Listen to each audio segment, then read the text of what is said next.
No Caldo de Cultura de hoje, os antepassados de um instrumento que é preferência nacional. O violão é tema de uma mostra que está percorrendo o país.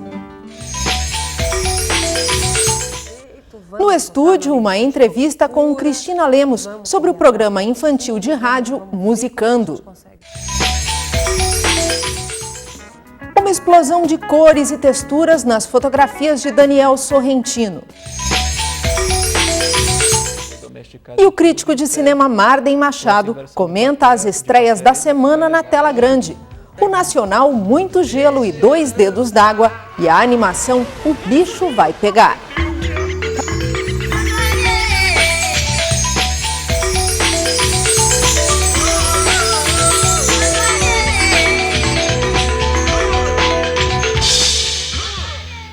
Olá! Ele parece ter sido feito sob medida para a criatividade e o ecletismo da música brasileira. Mas a origem do violão está no velho mundo.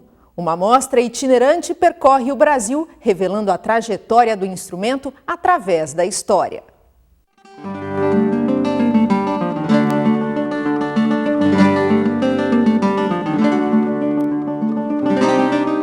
Dedilhar um violão. Uma arte que há séculos encanta músicos e espectadores. Nesta oficina, ela é apresentada por um mestre, Turíbio Santos, um dos maiores violonistas brasileiros. E os participantes, concentrados, aproveitam cada momento. Agora, na hora da onça beber água mesmo, na hora de tocar, cada um vai tocar da sua maneira. Não existe outra possibilidade. Já havia até gêmeos que não tocavam exatamente da mesma maneira. Para um músico, as histórias do violão e da música se confundem. Ela começa com a viela, que é a mãe de todos os instrumentos de corda. Nessa época, século XII, século XIII, você tinha vários tipos de viela. Você tinha a viela de arco, a viela de mano, a viela de pua, quer dizer, a viela de arco deu a chamada vihuela de arco, que é uma viola de arco, que acabou dando a família do violino, da viola, do violoncelo, do contrabaixo, os instrumentos que atualmente fazem parte da orquestra. Por quê da orquestra? Por causa do arco. O arco que a fricção dá um volume sonoro ao instrumento espetacular. E o homem sempre procurou fazer. No começo da história da música, existiam muitos conjuntos com esses instrumentos aqui, esses pequenos instrumentos. Monteverdi mesmo fez uma série de música, mas eles queriam tocar com mais volume para o público. Então foram eliminando os instrumentos só de pequeno volume. Saiu a flauta doce, saiu o alaúde, saiu a teorba, saiu a vihuela, saiu o violão e ficaram os instrumentos de arco, os instrumentos poderosos que fazem a orquestra moderna de hoje.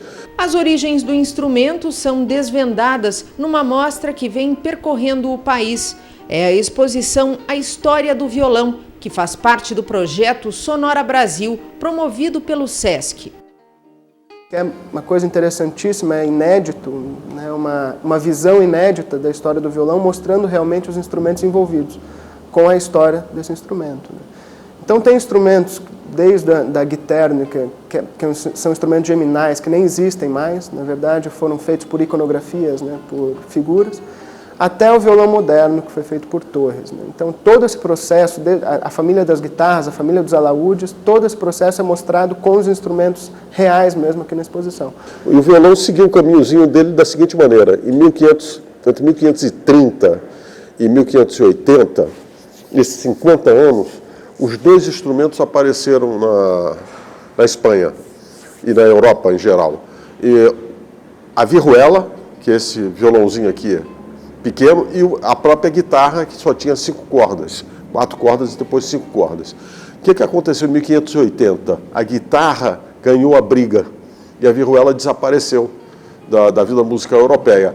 Mas, na minha opinião, ela mergulhou e saiu no Brasil na forma da nossa viola brasileira. A mostra apresenta 24 réplicas de instrumentos pouco comuns, como alaúdes,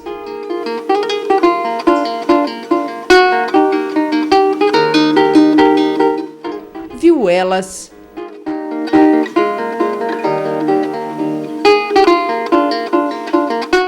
teorbas.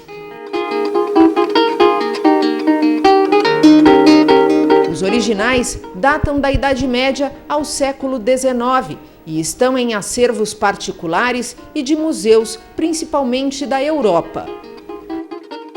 Existem peças que foram feitas por iconografia, como eu disse, né, como é o caso das guiternios, né, que são instrumentos antiquíssimos do século XI, por exemplo. Né, instrumentos que são verdadeiras pérolas de arte mesmo, de manufatura artística, como é a guitarra barroca, que é toda trabalhada, né, toda ornamentada, né, por ser barroca. Né, e a família dos alaúdes inteira é interessantíssima, né, para quem nunca teve um contato direto com esses instrumentos. Assim, são instrumentos diferentes da nossa cultura, que a gente não vê todo dia. E até os instrumentos mais próximos do violão, os tataravós do violão, que são mais o formato do instrumento mesmo, mas tem alguma diferençazinha, tanto de tocar, a sonoridade, o aspecto dele, né? Então, todos os instrumentos da exposição têm um papel fundamental e têm uma história muito bonita, além deles mesmo serem figuras muito bonitas de serem vistas, né? Então, acho que todos têm um valor inestimável, né? Na exposição estão peças do luthier Joaquim Pinheiro, um dos mais importantes do país. Há mais de 30 anos, ele se dedica a construir instrumentos de corda, em especial os de música antiga. E a elaboração de cada um exige precisão. São feitos com base em medidas, né? Museus têm os originais, muitas vezes eles liberam as medidas dos instrumentos, as madeiras que são usadas, né? Então os luthiers, as pessoas que constroem esses instrumentos, têm acesso a todas essas informações. Com base nisso, com base em figuras, com base nessas informações dos museus, eles podem construir, podem reproduzir, né? Podem reconstruir o passado do violão, né? Com esses instrumentos. No decorrer da história, os ancestrais do violão estiveram nas mãos de trovadores e também nas de príncipes. E ele ganhou o formato definitivo apenas em 1856, com o luthier espanhol Antônio Torres. Se você for visitar o Palácio de Versalhes, na França, você vai ver naquela beira que enfeita o palácio, os instrumentos estão lá, você vai ver o violão. Por quê? Porque Luís XIV tinha como professor de violão o Robert de Vizet. E o violão, ele aparece também, logo no começo desse período, como um instrumento que recebeu valiosas composições. Um instrumento de uma tradição espetacular, maravilhosa. Agora, depois, essa trajetória vai em paralelo. Mauro Giuliani, por exemplo, era um violonista que era violoncelista também, que participava das primeiras audições das sinfonias de Beethoven, entende? Então, mais tarde você tem Paganini, que durante 8 anos vai tocar mais violão do que violino. Então o violão está sempre por ali, ele está sempre aparecendo. Mas ele tinha esse handicap terrível, que o instrumento pequenininho, o volume dele era mínimo. Há pouco mesmo você estava ouvindo um rapaz tocando violão, o violão romântico de Fernando Só, o volume dele é mínimo. Ele não encarava uma sala de concerto. Quando Torres faz esse violão definitivo, que é o nosso violão, acontece uma série de fatos históricos muito interessantes. Aparece a figura de Francisco Tárrega, aparece a figura de Andrés Segovia, entende? E Villa-Lobos no Brasil. Então, isso é uma trinca poderosíssima que cai na festa na hora H e promove um renascer do violão fabuloso. No Brasil, o violão é preferência nacional. A diversidade cultural e a miscigenação do país tiveram um feliz encontro com a versatilidade do instrumento. E o violão é bem símbolo disso, porque ele recebe a coisa europeia toda essa, ele recebe ao mesmo tempo os choros, ele recebe a influência africana, o violão estava na mão, entende, de João Gilberto, quando apareceu o movimento de Bossa Nova, foi todo feito em cima do violão, mas o violão já estava na mão dos seresteiros lá atrás, de João Pernambuco, de Villa-Lobos, quer dizer, no nascimento mesmo do choro, o violão está presente. Então o violão, ele reflete, ele é uma espécie de espelho da música brasileira.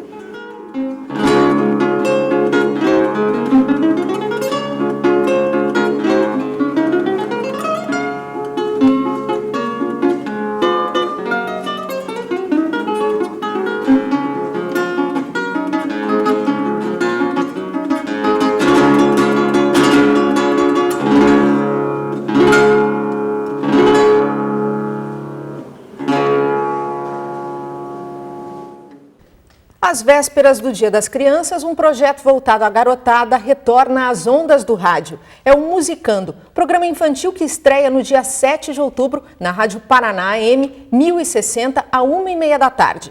Nós conversamos com a professora Cristina Lemos, que é coordenadora do projeto. Na verdade, é uma volta ao ar, né? Uma reestreia do programa. Exato. A gente teve no ar há 2 anos atrás, na Rádio Educativa, e por razões alheias à minha vontade, à vontade do grupo, a gente saiu do ar.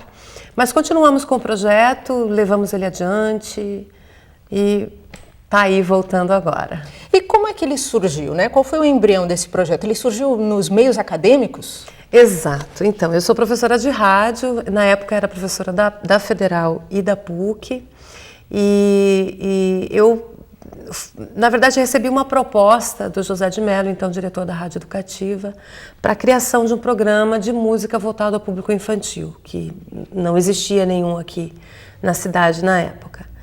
E eu falei, poxa, é legal, mas é complicado, eu sou professora de rádio, eu sei o quanto demanda de trabalho, eu não vou conseguir fazer. Ele falou, monta uma equipe e você tem espaço aqui na rádio a hora que você quiser. E aí eu montei essa equipe. Para montar a equipe, eu falei, bom, alunos da PUC, alunos da Federal, como vou fazer? Aí eu abri uma espécie de um concurso, né? Pedi permissão para os meus diretores nas 2 instituições e fiz um teste. Os meninos e as meninas precisavam conhecer um pouco de redação para a rádio, conhecer a linguagem, o meio, já está então 3º, 4º período, 3º ano, né, indo para o 4º ano já. E fiz um teste e os 20 inscritos foram super bem.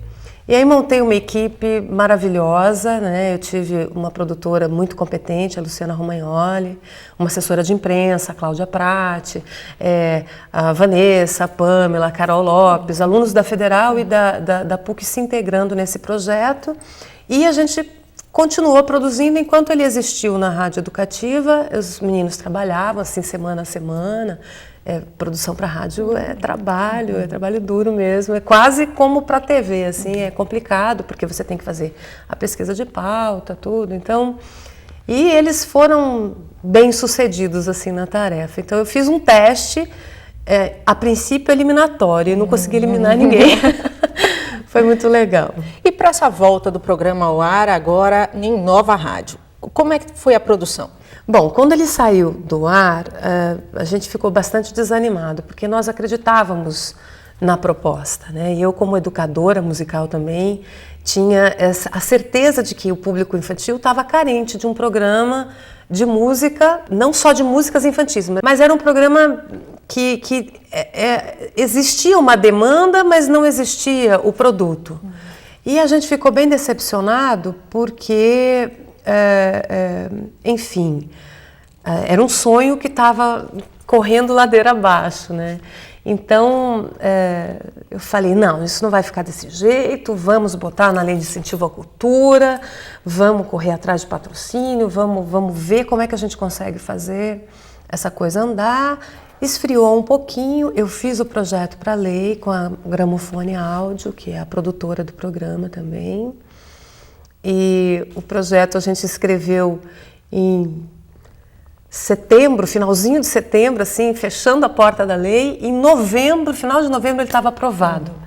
Porque não existe, e era tão viável, né, que o pessoal da comissão falou, não, isso aqui deve ser muito interessante, vamos aprovar. E a partir de então a gente fez um barulho, fomos capa de jornal, fomos atrás de uma emissora que quisesse veicular o programa. As emissoras, enfim, se interessavam pela ideia, mas o programa não se enquadrava no perfil de programação, ou era documental demais, ou era focalizado demais no público infantil, pouco comercial, tinha músicos, artistas que não se encaixavam na programação, enfim. E a gente ficou sem rádio um bom tempo, até que tomamos a seguinte precaução. Eu tomei uma decisão, eu falei, não, vamos produzir todos os programas, vamos prestar conta desse projeto para a lei, e quando a gente estiver prestando conta dele para a lei, a gente vai botar ele no ar.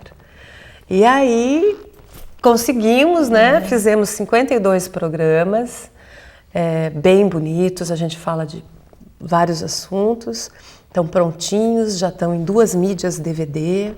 Né? Qualquer emissora que quiser o meu programa, o nosso programa, pode entrar em contato comigo, que vai ter de graça. A gente não quer absolutamente nenhum tostão com isso. A gente quer que a criançada tenha acesso à informação e à música brasileira, fundamentalmente, né? Claro que tem até um programa sobre Beatles, mas e faltou aí verba para poder fazer outros. Dá para fazer de Rolling Stones, de The Who, de música pop internacional atual, dá para fazer de tudo. A gente não pode ter preconceito com relação ao estilo musical, não. Há uma necessidade de produzir programas voltados à criança, há uma demanda, existem poucos programas sendo produzidos especificamente para esse público, não só aqui no Paraná, mas no país? Sim. Agora, eu sei de um programa na Rádio MEC, que é o Rádio Criança, tem um outro programa na Rádio Nacional, que agora não me recordo o nome, nem do produtor também, mas existe esse programa na Rádio Nacional do Rio de Janeiro. Tem o programa da Palavra Cantada, que é bem recente em São Paulo, que até a Sandra Pérez e o Paulo Tati resolveram investir nessa ideia também, depois que foram entrevistados no nosso programa. Até foi uma conversa bem legal que eu tive com o Paulo. Falou, nós estamos imitando vocês. Não tem essa, vocês façam o projeto de vocês, porque rádio é uma comunicação bem local, infelizmente, né? Bem localizada ainda, né? Com rádio digital talvez isso mude daqui a pouquinho. Mas tem mais que se fazer. Então existem pouquíssimas iniciativas nesse sentido, e o público infantil é um público que está em formação, né? A criança está em contato com tanta coisa através da televisão. A televisão é um meio fantástico, a gente sabe dos prós, né? Que são muito mais do que os contras, né? Até na questão da educação informal, mas a criança recebe as coisas sem um critério assim, de avaliação. Quem faz o filtro são os próprios pais, ou seja, ela está ali, né, pronta para aprender e está esperando motivações, né, na verdade incentivos, né, para que a sua motivação pelo aprendizado aconteça, né. E a criança é um bichinho incrível, porque você acha que eles não vão curtir determinadas coisas, no fim das contas eles adoram. Eu testei o Musicando com várias crianças, filhos de amigos, até mesmo no período que ele ficou no ar, a gente recebeu e-mails de crianças. Então a gente vê que é uma questão de educação para esse nicho de mercado, né? De alguém prestar atenção. É possível sim fazer jornalismo infantil, isso é uma coisa que eu acredito, que eu levo como bandeira. O jornalismo voltado para a criança é fundamental, porque ela vai se envolver com a questão da linguagem, vai perceber determinadas coisas, vai desenvolver o senso crítico. Então é extremamente viável e muito carente esse mercado. Acho que fica dado o recado para os futuros comunicadores aí, né, que vão entrar no mercado, que é possível sim. Se faz publicidade voltada ao público infantil, pode-se fazer programas informativos voltados ao público infantil, né? Então, Cristina, só recapitulando, neste sábado, dia 7, estreia... Musicando. Que horário? Às 13h30. E local? É na Rádio Paraná, 1060, a rádio que abriu as portas para o Musicando, e estamos aí esperando novos contatos de novas emissoras que tenham espaço, né, na sua programação para veicular um programinha interessante que fala de política, de música, de cultura brasileira, de regionalismos, tudo com muita seriedade e também com uma dinamicidade necessária ao público infantil. Cristina, muito obrigada pela tua presença aqui no Caldo de Cultura. Eu é que agradeço, Patrícia. E daqui a pouco, um olhar atento a cores, formas e texturas. É a mostra fotográfica de Daniel Sorrentino. E Marden Machado fala do novo filme de Daniel Filho, Muito Gelo e 2 Dedos d'Água, e da animação O Bicho Vai Pegar.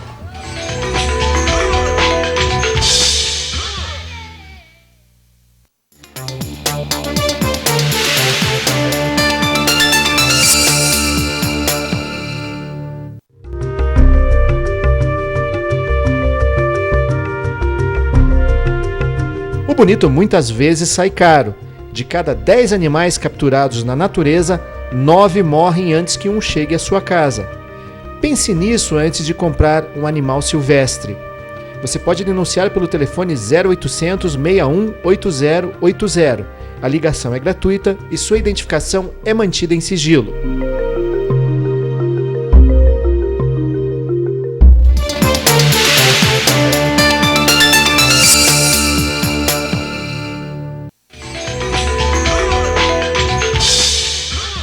O olhar aguçado do fotógrafo Daniel Sorrentino é revelado ao público na mostra Ângulos, na Casa do Barão Bistrô e Arte.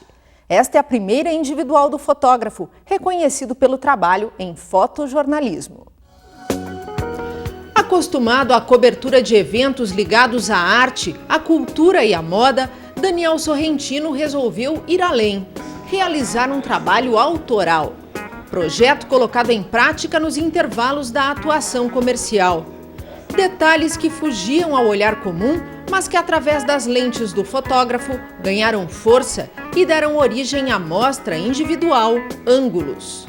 Então, a diferença está justamente naquilo que as pessoas querem ver. Ao ser contratado para fotografar um evento ou então jornalismo, as pessoas buscam um tipo de imagem, querem passar uma mensagem numa única foto. E ao fazer uma foto desse tipo, como são essas, eu estou isolando aquela parte daquela ação que está acontecendo, uma imagem que me chamou a atenção. Então aquilo que está ali realmente é impressão pessoal mesmo, aquilo que eu senti naquele momento, aquilo que eu vi, aquilo que eu gostei. A exposição em cartaz na Casa do Barão apresenta 25 fotografias em diversas dimensões, de 50 centímetros a 2 metros. Elas exploram formas, texturas,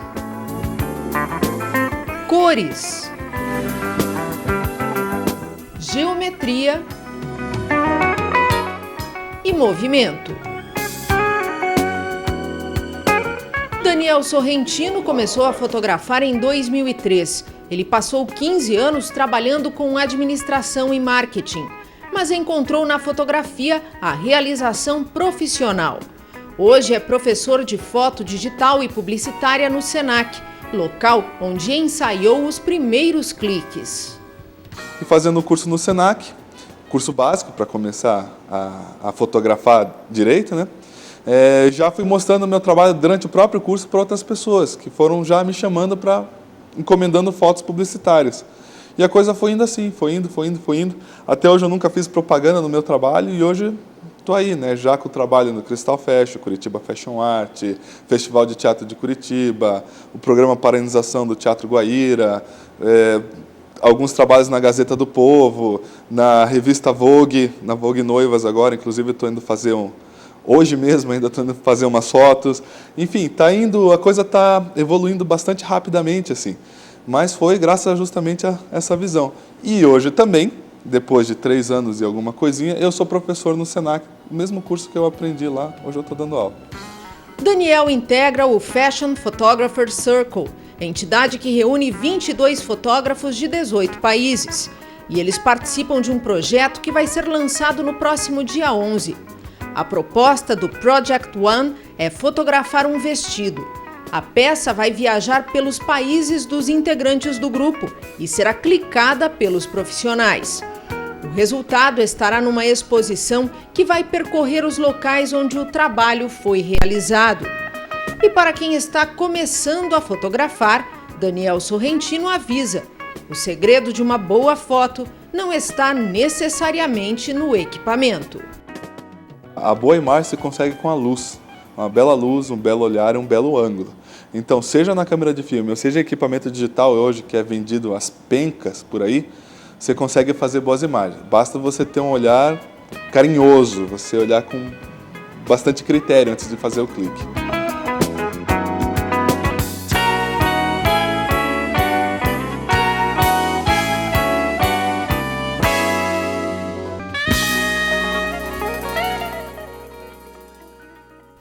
Um final de semana marcado pela estreia de 2 comédias, uma voltada ao público adulto e outra ao infantil. Estamos falando de Muito Gelo e Dois Dedos d'Água, de Daniel Filho, e da animação O Bicho Vai Pegar, a primeira realizada pela Sony Pictures Animation, criada há 4 anos. Marden Machado, o bicho pegou bem?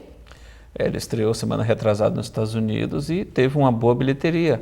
Apesar de ser um filme para criança, mas caiu no gosto do povo. Na segunda semana ele manteve uma boa média ainda. Então a Sony, estreando na animação, estreou bem. E espero que isso reflita no futuro em novos trabalhos. Tudo começa com um urso domesticado sendo tentado. Já começa com essa brincadeira, né? O urso é o domesticado e o cervo é o da vida selvagem. Normalmente é o oposto. O cervo é um animal mais dócil. Você remete logo a Bambi, a outros bichinhos assim mais dóceis, mais bonitinhos e tudo. E o urso é sempre mostrado como vilão, até na animação dos 100 Florestas, o urso era o grande vilão que provocava toda a ação do filme por conta da comida dele que sumia. Então, dessa vez, o ursão, na realidade, é o indefeso, o que não tem experiência com a vida selvagem, que foi domesticado e tudo, e o cervo, com essa inversão de papéis, é que vai levá-lo para o mato, para mostrar como é que o bicho pega, literalmente. E é acompanhado aí de vários outros animais, tem uns coelhinhos, tem esquilos. O pessoal da animação, com exceção da Pixar, que vez ou outra inova em algumas linhas, como fizeram com Os Incríveis, os outros que estão trabalhando em animação estão recorrendo ao velho, simples e direto argumento envolvendo bichinhos, né? Às vezes pode pegar a Era do Gelo, os 100 Florestas, O Bicho Vai Pegar. Tem um outro que deve estrear até o fim do ano, que envolve umas vaquinhas que vão para a cidade. Todos estão explorando novamente o universo dos bichinhos, né? De repente, talvez até tentando recuperar um pouco dessa inocência, dessa magia, que foi muito caro aos estúdios Disney no passado. E a própria Disney perdeu um pouco o jeito com esse tipo de história. Vamos ver até onde isso vai dar, se de repente nos satura também. Mas nós temos sempre o porto seguro da Pixar para nos salvar com boas histórias de animação. Mas que o mundo animal faz sucesso, faz. E ano que vem vamos ter a volta do Ogro Verde também, né? O Shrek vai voltar? O Shrek já vai voltar, já tem até peças anunciando Shrek the Third, né? O terceiro. Já tem umas peças em publicidade. E eles anunciaram que teremos personagens novas, mas que o burro, o próprio Shrek, a Fiona, o dragão e também o gato de botas estarão de volta. Todos maravilhosos. Todos eles aí no pedaço outra vez. E falando um pouquinho agora da comédia voltada ao público adulto, né? Muito Gelo e Dois Dedos d'Água, Daniel Filho. O Daniel Filho pode ser considerado dos diretores brasileiros o mais regular. Praticamente todo ano ele tem um filme sendo lançado, invariavelmente são comédias, e o Daniel Filho, que é uma pessoa que vem do circo, ele cresceu em circo, é um dos pioneiros da TV brasileira, tem uma experiência com TV absurda, poucas pessoas no mundo têm a experiência de TV que o Daniel Filho tem. Ele também é ator, ele trabalhou muito como ator, fez teatro, fez cinema, pouco, alguns anos atrás, e desde essa chamada retomada do cinema brasileiro nos últimos 10, 11 anos, ele de uns tempos para cá, ele tem se envolvido, se não indiretamente como produtor executivo ou como produtor associado, ele tem dirigido também bastante. Invariavelmente os filmes dele agradam o público, sempre tem uma bilheteria se não grande demais, mas uma bilheteria bem razoável que paga todas as despesas. E ele vem depurando esse estilo dele, principalmente em comédias, que é onde ele se sai melhor nesses últimos tempos. Ano passado ele dirigiu um dos maiores sucessos nacionais do ano passado, que foi a comédia com o Tony Ramos e a Glória Pires, Se Eu Fosse Você. E agora ele vem com essa nova comédia que tenta pegar não só o público adulto, mas também um público adolescente. O filme brinca muito com recursos gráficos, mistura animação em alguns momentos com o próprio filme, alguns efeitos visuais bem interessantes. E conta a história de duas irmãs que, quando crianças, devem ter comido o pão que o diabo amassou nas mãos da vovó Megera, que é vivida pela Laura Cardoso. As duas irmãs são interpretadas pela Mariana Ximenes, que é a caçula, e pela Paloma Duarte, que é a mais velha. No ponto que a história começa, a personagem da Mariana Ximenes está na faculdade, tudo, e a irmã mais velha está bem casada, é chique, mora num apartamento luxuoso, é casada com um médico, bem travado, bem caretão, vivido pelo Tiago Lacerda, que parece surpreender no papel, que quem está acostumado a ver Tiago Lacerda na TV, vê sempre invariavelmente vê aquele galã, com pouca expressão, vez ou outra ele acho que fez o vilão uma vez, mas invariavelmente ele é o galã, o bom moço. E nessa história ele tem a sua veia cômica revelada, a personagem dele, pelo menos pelo que eu pude ver nas cenas do filme, parece ser bem engraçado. E as duas irmãs resolvem, arquitetam um plano de vingança contra a vovó Megera, que aí já entra até numa quebra de paradigmas. Normalmente as vovós são mostradas como boazinhas, que fazem tudo que os netos querem, e não é o caso da vovó, da Laura Cardoso, que parece ter uma fascinação pelo Médici, vez ou outra ela para assim, relembra, Médici, que homem, assim, com uma imagem assim bem saudosista, não sei se ela tinha uma paixão enrustida, uma coisa assim meio oculta, platônica, pelo general Emílio Garrastazu Médici, da época da ditadura, ou se foi apenas uma brincadeira para fazer um contraponto, que ela sempre foi muito tirana, durona com as filhas, com as netas e tudo. O roteiro é da Fernanda Young, com o Alexandre Machado, que são os criadores da série Os Normais, escreveram também Os Aspones, participam também dessa série nova com o Luiz Fernando Guimarães. Eles têm muito traquejo, muita experiência nesse tipo de história. O humor deles é muito apurado, eles sabem brincar com os diálogos. E eu acredito que esse filme tenha tudo para agradar a todo mundo, porque é uma história que mistura muita comédia, tem muita sequência engraçada, tem um pouco de ação. Elas roubam um opalão vermelho que estava guardado na garagem da avó. E levam um rapaz. Né? Aí é uma situação até que lembra um filme antigo do Jonathan Demme, Totalmente Selvagem. Ela entra no restaurante, o carinha está lá, fogem sem pagar a conta, ele se envolve com as duas, tem striptease, tem imitação de Sidney Magal, de Rosana como uma deusa, tem um monte de aventura, e o marido vai atrás da esposa e termina se enrascando, sendo preso. Tem o policial vivido pelo Ailton Graça, que também é bem divertido. Então, é aquela comédia ligeira, sem maiores pretensões, mas que tem tudo para cair no gosto do público. Marden, obrigada pela tua participação aqui no Caldo de Cultura e até semana que vem. Até lá. E o Caldo de Cultura de hoje termina aqui. Envie suas críticas e sugestões para o endereço caldodecultura@ufpr.br e até o próximo programa.